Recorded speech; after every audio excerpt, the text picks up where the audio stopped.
বলছে ওই তো সেই প্রাণনাথ পাইনু, যাহা লাগি মদন ঝরি গেলু, কাহারে কইব কথা কে বুঝিবে মোর দুঃখ, বোঝের ব্রজেন্দ্র নন্দন বিনে ফাটে মোর বুক।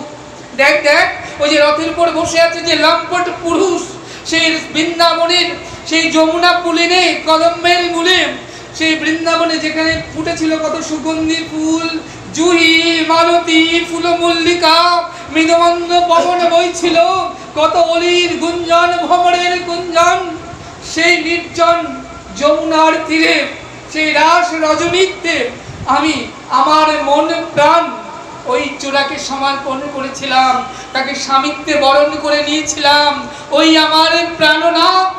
আর সে কি করলো জানিস? সেই ছোড়া পালিয়ে এলো বৃন্দাবন থেকে। রাস ভেঙে গেলে গোবিন্দ কি করলেন? চলে গেলেন। আজ মহাপ্রভু এসেছেন, বলছে পালাবে কোথায়?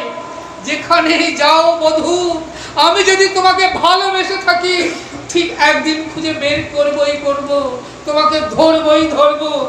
আজকে রায়ঙ্গে শ্যামঙ্গ মিশিয়ে দুই অঙ্গ এক করে গৌরাঙ্গ এসেছে নদীয়ার সচিকর্ক সিন্ধু মাঝে। আজ মহাপ্রভু রাধাবে ভাবাবিষ্ট হয়েছেন, আর দেখছেন রথের অগ্রে বসে আছেন তার সেই প্রাণনাথ, সেই প্রাণ গোবিন্দ। তাহলে ভাবটা কি তোমরা বুঝতে পারলে? এই সেই ভাব যে ভাবে মহাপ্রভু ভাবাবিষ্ট হয়েছেন। আজকে মহাপ্রভু রথের অগ্রে নৃত্য করছেন, রথ সামনের দিকে এগিয়ে চলেছেন। এদিকে যখন মহাপ্রভু নৃত্য বন্ধ করছেন, অমনি রথে দাঁড়িয়ে যাচ্ছেন শত সহস্র লক্ষ লক্ষ ভক্ত রথের দড়ি টানছেন, কিন্তু রথ আর এগোচ্ছেন না। রথ কেন দাঁড়িয়ে গেছে জানো? রথের উপর বসে আছেন আমার গোবিন্দ। বৃন্দাবনে নেচেছেন। নৃত্য তিন প্রকার হয়। নৃত্য তিন প্রকার হয়। কিভাবে হয়? নায়ক নায়িকা নৃত্য করে, নায়িকা একা নৃত্য করে, আবার নায়কও একা নৃত্য করে।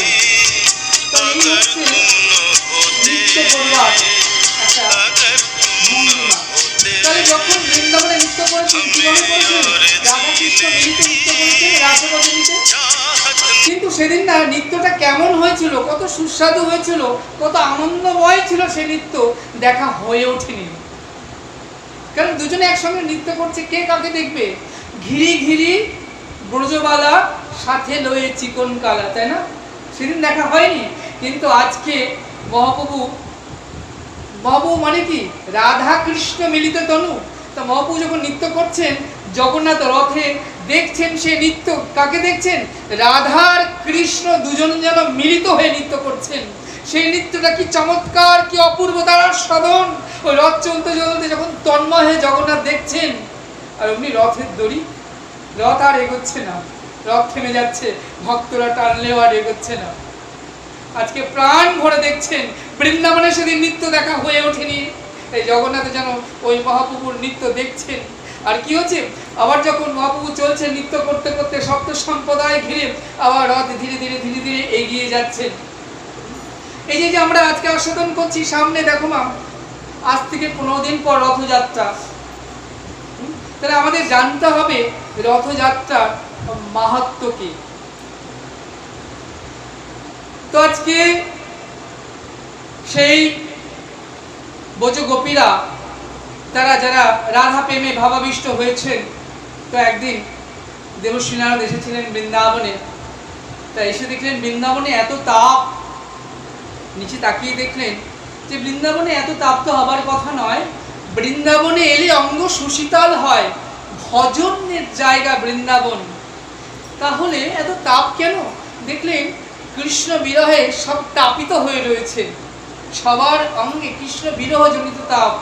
তখন দেবশ্রীপাদ করজোড়ে তাদেরকে বলেছিলেন, হে গোপী, হে প্রেমময়ী রাধারানী, হে নন্দ বাবা, হে মা যশোমতী, হে শ্রীদাম সুদাম দাম্ব সুদাম সখাগণ, তোমরা যদি এখান থেকে বেশি দূরে নয়, কুরুক্ষেত্রে সূর্য পুজো উপলক্ষে যে স্নান যাত্রার আয়োজন করা হয়েছে, যদি সেখানে একবার যাও, ওই ভুবন মোহন রূপ মাধুর্য দর্শন করে তোমাদের তাপিত অঙ্গ শীতল করে নিতে পারো।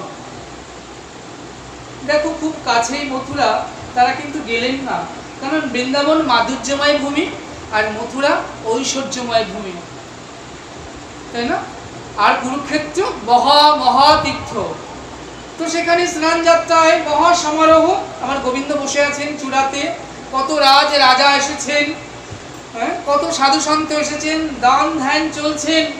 তারা যখন এলেন সেই স্থানে এসে গোবিন্দকে দর্শন করছেন, কিন্তু দেখে কিছুতেই তারা তৃপ্ত হচ্ছেন না। কেন হচ্ছেন না? না, তারা তাদের বনমালীকে পেলে সুখী হয়। এখানে দেখছেন ভূমালী, তা ভূমালীকে তারা তো চান না, ঐশ্বর্যকে তারা চান না, তারা মাধুর্য প্রেমে আসক্ত। তারা অসি হাতে চান না, তারা চায় হাতে বাঁশি। তাই অন্তর্ভরা অনুরাগ নিয়ে তারা চলে যাচ্ছেন।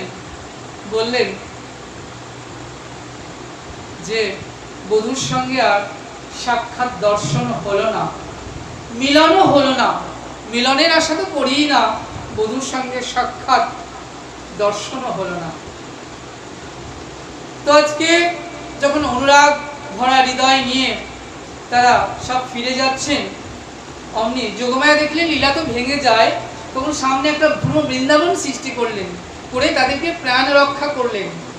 তো সমস্ত গোপীরা রাধারানী সমেত মা যশোদা নন্দ বাবা ভ্রম বৃন্দাবনে আছেন।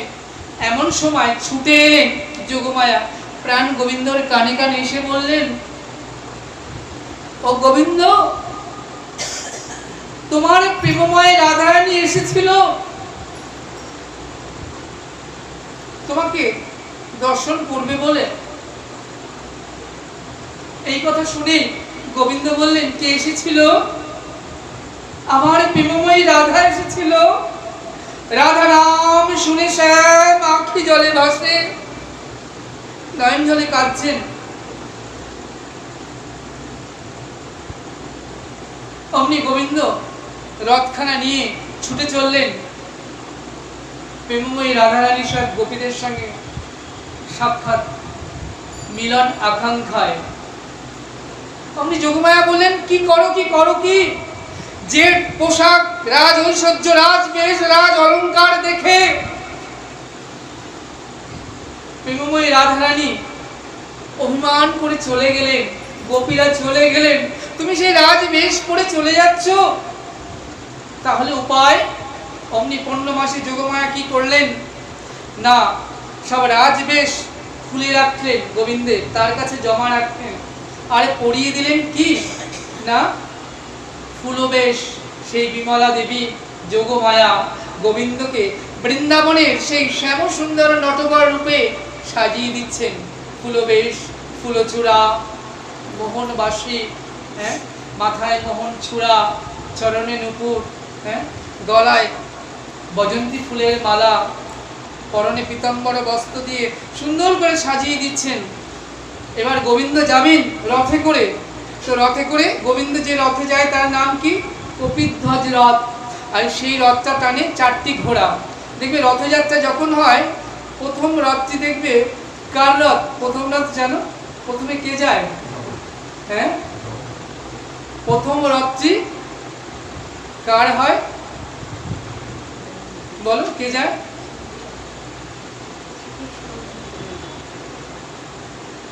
প্রথম রথটি যায় বলরাম, তারপর সুভদ্রা, আর পিছু পিছু জগন্নাথে যায়। আবার যখন আসবেন এটা উল্টো হয়ে যাবে ফেরার পথে। তো আজকে কি করছেন, সেই রথে 4টি ঘোড়া থাকে, দেখবে যে যখন নাকি ঘোড়া 3টে রশি থাকে। তো আজকে গোবিন্দ যখন রথে করে যাবেন বৃন্দাবনে রওনা হচ্ছেন, এমন সময় কি এলেন, ওই যোগমায়া গিয়ে গোপীদের কানে কানে বললেন, ও গোপী, তোমাদের পরাণ বধূ আসছে তোমাদের বৃন্দাবনে তোমাদের সঙ্গে দেখা করবার জন্য। অমনি গোপীরা ছুটলেন গোবিন্দকে ওয়েলকাম করবার জন্য, প্রাণ বধূকে ওয়েলকাম করবার জন্য। আর সেই রথ থেকে 4টি ঘোড়াকে খুলিয়ে দিলেন, 4টি ঘোড়া খুলে দিলেন, বললেন আর বধূ রথে নয়, চড়ি গোপীর মনোরথে মনমথের মনোমথে। কি করলেন? গোপী চড়ি গোপীর মনোরথে মনোরথে করে এবার গোবিন্দকে নিয়ে আসবেন বৃন্দাবনে। বললেন, ও শ্যাম, চলো আমরা বৃন্দাবনে যাই। বৃন্দাবনে মা যশোদা, নন্দ বাবা, বোজের সখাগণ, প্রেমময়ী রাধারানী, গোপীদের কি অবস্থা জানো? দিন দুয়েকের তরে না হয় একবার বোজে চলো, বোজেশ্বর। দিন দুয়েকের তরে একবার বোজে চলো, বোজেশ্বর। যদি ভালো লাগে তবে বোঝে থেকো, না ভালো লাগলে এসে চলে। অনুনয় করলেন গোপীগণ। বললেন, জানো শ্যাম, মা যশোমতীর কি অবস্থা? মা নন্দরানী হাতে রয়ে ক্ষীররণী, গোপাল গোপাল বলে কাঁদে। বলে, কই গেলি রে বাছা আমার? আয় বাবা, ক্ষীরসর নবনী খেয়ে যা। বৃন্দাবনের পথে পথে ঘুরে বেড়াচ্ছে এমন করে, আর ওই মথুরার পানে নয়ন বিন্যস্ত করে বসে আছেন। আর নন্দ বাবা কি করেছে জানো? একটি অগ্নি প্রজ্বলিত করেছেন। বললেন, কই গেলি রে গোপাল আমার? এই জীবনে বোধহয় আর ওই সুন্দর রূপটি দর্শনই হবে না। আমার গোপালের হাসি কত সুন্দর, বাঁশি কত সুন্দর, চরণে নুপুর কত সুন্দর, মোহন চূড়া কত সুন্দর, বলন সুন্দর, চলন সুন্দর, সব সুন্দর, তাই তো সে শ্যাম সুন্দর। এই জীবনে কি আর ওই রূপটি দর্শন হবে না রে গোপাল? এই জীবনে যদি আর ওই রূপ দর্শন না হয়, তোর সঙ্গ লাভই না হলো, তাহলে এই জীবনে রেখে আর লাভ কি? তাই অগ্নি প্রজ্বলিত করেছেন, অগ্নিতে প্রাণ বিসর্জন করে দেবেন। কিন্তু প্রাণ বিসর্জন করতে পারছেন না কেন? একবার পিছু ফিরে চাইছেন, যদি একবার গোপাল অগ্নিতে ঝাঁপ দেওয়ার কালে গোপাল এসে যদি পিতা পিতা বলে ডাকে, তাহলে তো নন্দ বাবাকে আর সে দেখতে পাবে না এই জীবনে। তাই অগ্নিতে প্রজ্বলিত হতে পারছেন না। আর এদিকে শ্রীদাম সুদাম দাম বসুদাম কি করছে জানো? শ্রীদাম সখা পটেতে আঁকা কানুর একটি মূর্তিখানা লয়ে করে, একটি চিত্রপট বৃন্দাবনের পথে পথে ঘুরছেন আর বলছেন, ওরে কানুরে, তোকে কত টক ফল এটো বল খাইয়েছি বৃন্দাবনে। কেন খাইয়েছি জানিস? কোনটা টক ফল, কোনটা সুমিষ্ট ফল আমরা খেয়ে খেয়ে চেকে চেকে দেখেছি। যেটা টক ফল হয়েছে সেটা তোকে দেই না রে কানু। সুমিষ্ট মিষ্টি ফল যেটা হয়েছে না, সেটা তোর বদন পানে তুলে দিয়েছি। আর যেটা বিষ ফল খেয়ে যদি আমাদের প্রাণ কোনো মারা যায়, তাই আমরা কি করেছি জানিস? আমরা ওই বিষ ফল খেয়ে ভেবেছি আমরা মারা যাব, কিন্তু আমাদের প্রাণ কানুর যেন কিছু না হয়। কারণ এই মরণ বচন মন্ত্রটা তো কানুর জানা রয়েছে, সে জানে। কতবার আমরা বৃন্দাবনে মারা গিয়েছি, ওই যখন ইন্দ্রের প্রচন্ড ঝড় বৃষ্টি, সেখান থেকে আমরা রক্ষা পেয়েছি। তারপরে একদিন যখন আমরা বৃন্দাবনে কি করেছিলাম, ভোজন লীলায় ছিলাম, এমন সময় বৃন্দাবনে আগুন জ্বলে যায় এবং অগ্নিদেবকে কি করলেন না, কানায় যেন অগ্নিদেবকে ভক্ষণ করে নিলেন, কৃপা পরবশ হয়ে আমাদেরকে রক্ষা করলেন। তারপর পুতনা অঘাসুর তৃণাবর্ত প্রলম্বরাসুর ধেনুকাসুরা তো কত শত অসুর থেকে আমাদেরকে রক্ষা করেছে, কতবার নিশ্চিত মৃত্যু থেকে আমাদেরকে বাঁচিয়েছে। তাই তো তোকে বলি রে কানু, ওই মরণ বচন মন্ত্রটা একবার আমাদেরকে শিখায় দে। কিন্তু আমরা তো মরণ বচন মন্ত্র জানি না, তাই আমরা বিষ ফল খেয়ে যদি মারা যাই, মরণ বচন মন্ত্রটা তোর জানা আছে, তুই আমাদেরকে বাঁচাতে পারবি।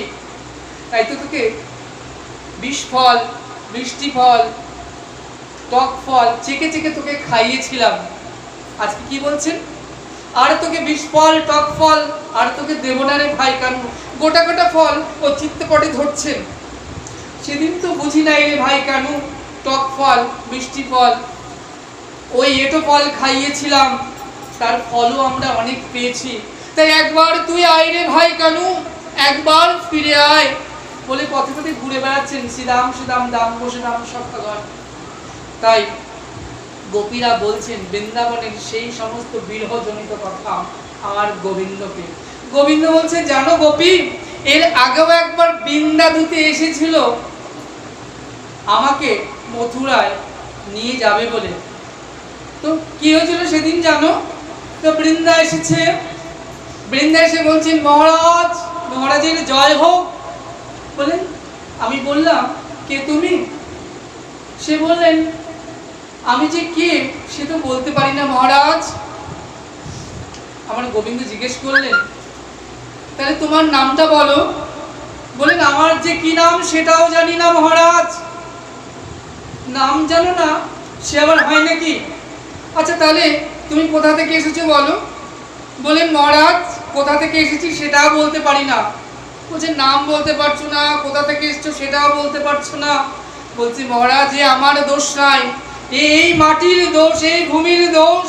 এই ভূমিতে যে একবার আসে মথুরার ভূমিতে, পূর্বের কথা তার আর কিছু মনে থাকে না, সে সব ভুলে যায়। তাই তো আমি সব ভুলে গেছি মহারাজ। এটাই ভূমির দোষ, এই মাটির দোষ, এটা মথুরার মাটির দোষ। তবে মহারাজ, আমি কেন এসেছি এটা কিন্তু ভুলি নাই, এটা আমার মনে আছে। তো বললেন, তাহলে বলো কেন এসেছো? বলে, কেন এসেছি জানো? আমাদের সই একটা পাখি পুষেছিল। পাখিটার নাম হলো শ্যামসুখ পাখি। কত যত্ন করি, আদর করি, সেই পাখিটাকে হৃদয় পিঞ্জরায় ভালোবাসার ছিকলে তাকে বেঁধে রেখেছিল। পাখিটার নাম কি? শ্যামসুখ পাখি। তাহলে এত আদর করে ভালোবাসা পোষা পাখি খাঁচা থেকে পালালো কেন? মহারাজ, কি বলবো সে কথা। সেই পাখিটি কি করতো জানো মহারাজ? সেই পাখিটি তাথই তাথই করে নাচতো আর জয় রাধে জয় রাধে বলে গাইতো। আর সেই পাখি মাথায় ছিল পাখির পালক, আর সেই পাখির পালকে ছিল রাধা নামটি লেখা। তাহলে তোমাদের এত যত্ন করে রাখা পাখি তোমাদের খাঁচা থেকে পালিয়ে গেল কেন? মহারাজ, পাখিটা যে বিশ্বাসঘাতক ছিল আমরা বুঝি নাই কোনোদিন। এত যত্ন করে আদর করে হৃদয়ে পিঞ্জরে ভালোবাসার বন্ধনে ডোরে তাকে বেঁধেছিলাম কত যত্ন করে, কিন্তু সে যেন সব কিছু পরিত্যাগ করে বিশ্বাসঘাতকতার কাজ করে সে চলে এলো। আমরা জানতে পেরেছি মহারাজ, আপনার রাজ্যে যে রানী মা আছেন, সেই রানীমা সেই পাখিটাকে বন্দি করে রেখেছে, সেই শ্যামসুখ পাখিকে। গোবিন্দ বলছে, আমাদের রানীমার খাঁচায় তো অনেক পাখি আছে, তো তোমাদের সেই পাখিকে দেখতে কেমন? বলছেন, সেই পাখির হস্তপদ রক্তবর্ণ, আর দক্ষিণ পদে রয়েছে ভৃগুমুনির পদচিহ্ন। সেই পাখি। গোবিন্দ এবার বুঝতে পারলেন কার কথা বলছেন। গোবিন্দ বললেন, বুঝেছি বুঝেছি, তোমরা কার কথা বলছো।